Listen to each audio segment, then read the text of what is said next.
Well, I got a new install video for you today. I'm going to show you how to upgrade your old club car PowerDrive battery charger.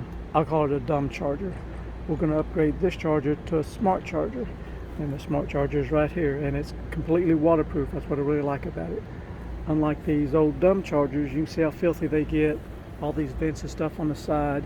If you're by the ocean, all that ocean air, water, and corrosion's getting inside of them. Or if you store it in the back and you happen to get a torrential rainstorm that blows water in on it, could cause it to go bad. If they short out and go bad, these replacements, because they don't make this identical model anymore, they do have a replacement that looks like, and you see they're $536 here on this website. And you can find some of these reconditioned, and they're like $375 for a reconditioned one. But you can get this brand new, waterproof, and it's a smart charger, not a dumb charger, meaning it will keep your battery maintained for 30, 60 days as long as you have it plugged up. And they are at the moment $229. And you get these at Craftsman. There's the website's Craftsman's Golf, which I'll have a link below the video below. But last year I went through this process, and I'll put a link to it, how we did it. We converted over to another smart charger that Craftsman Golf also makes, and it's up here. But they've come up with a new, and I consider it a better design because it's waterproof. Because you can see that's why I installed mine up here, out of the way of any moisture or rain or anything could get to it.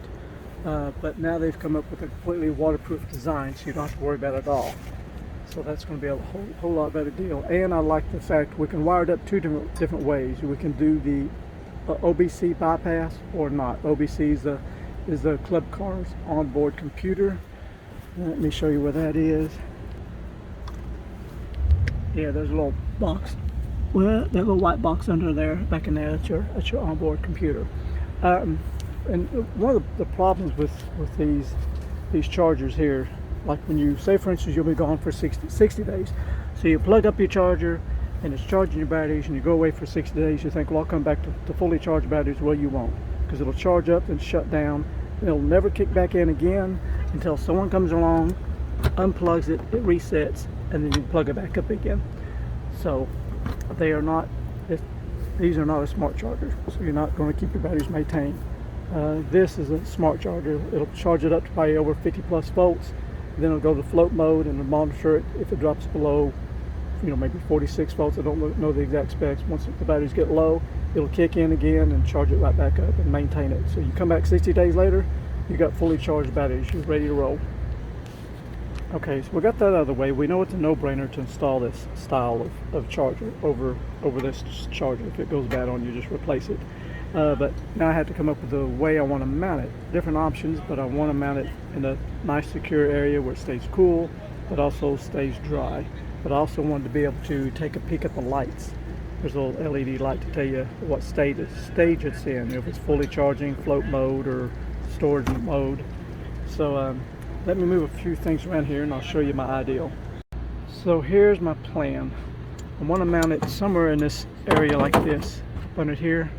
So it's completely out of the way, it's good and dry, but I can also, at a peak, I can look under there and see the light. I can know what's going on. I know what stage it's in as far as fully charged or discharged. So that is the ideal. So let me get a few more tools and a drill and some bolts, and we'll get this mounted. So if you watch my videos much, you know I'm a pretty curious guy. I like to take things apart to see what things look like. And so this is really well made, and I didn't see no tamper stickers on here, so I wanted to pull the top off this just to see what kind of quality we had. Oh, and I did reach out to the company because I wondered what this was, and this is the temperature probe or temperature sensor. So it knows the ambient air temperature, so it knows better on what charge rate to choose, I guess. But let's get this one last screw out here. Let's look inside this box, because to see how well they've got it made. Oh, looky there. Oh, it's all potted. Check that out. Like that's why it's waterproof. You got this nice big rubber seal here, so you can tell it is very well made. That's very impressive. I like how they've done that. Yeah, so that way, like I said before, if you're partner of the ocean, you got all that salt water and ocean breeze, how it corrodes everything. You don't have to worry about this charger. It's going to be sealed up nice and tight. So I'll put that back on, get all the screws put back in, and we'll get to mounting this. Something else I want to point out is the quality of these connections. So I have to pull this connector apart to look at the wires, and you see they're not only, looks like they're crimped, but they're also soldered in place. So that is really good to see.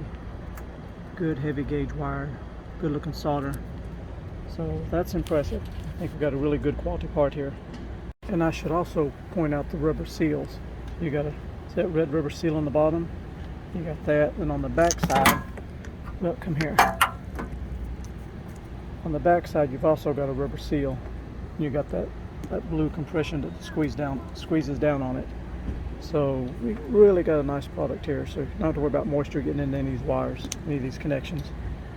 So before I mount my charger, I went ahead and drilled me a hole, so about a 1/2 inch hole, so I get my wire connectors through. And you can see where I put the hole, right there. Then after I run my wire through and make my connections, I'll put me some clear silicone on that to seal up that hole good. Okay, let me show you what I did. Because it's a little bit tricky, because I had to get that first hole in the right spot, and I could get me a pattern. So what I did, I held this up underneath exactly where I wanted it, and then while I was under there, I took a narrow pin like this and stuck it through the hole, made me a little mark. Then my drill, I was able to use the drill from underneath here to punch my first hole. So now that I got my first hole punched, I can come on top. There you go. Get my bolt in place. Now I'll know where my pattern will be. Just line it up here. Alright. Just drill me three more holes, and I can just reverse it and mount it from the bottom. Easy peasy. That's the plan. So you see what I'm doing? I've got bolt 1, bolt number 2, bolt number 3. Just pull it out.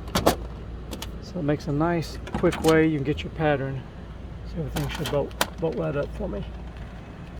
Okay, you see my 4 bolts hanging down there? So all we're going to do is just lift it up and put some nuts on there and get her tightened up. And if you notice, I'm using locking nuts so it doesn't go nowhere. Okay, well, that step is completed. All bolted in place. I like this because see, I can look at a glance. I can see what the status is of the batteries by looking at the light. And you know, I got the wire going through the hole back there. Now we're just going to make our connections to the battery. Alright, it's time to do a little bit of wiring, and here's where we need to be careful. Because we're dealing with, well, this is a 48 volt battery bank. Like right now, you can see with my meter, I'm going to put this here. We've got 51 volts in this battery bank. Now my goal is to mount these wires to this negative terminal and the positive terminal down below right here.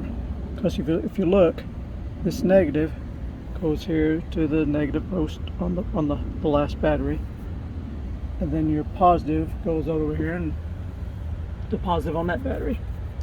So that way, that's where your 48 volts is. So the manual will show you connecting these 2 wires directly to the battery, negative and the positive. Some carts are arranged in a way where they may be kind of close together. I talked to the manufacturer. In the future, their next batch, they're going to offer this wire is going to be much longer, so you'll be able to do that. But that's not a problem because I'm just going to make my connection right here instead, and it might be a little bit better because you won't have to deal with the corrosion that you get like dealing with the battery itself. So, but before we do this, we want to make sure it is completely disconnected. So I'm going to take this nut off, remove all the grounds, take that nut off, remove all the positives. So when I go taking this loose, there's no risk of any sparks or anything getting shorted out. Because you don't want to you do never want to have a wrench in here and make a short with 50 volts on it. You're going to have major sparks and a very hot wrench.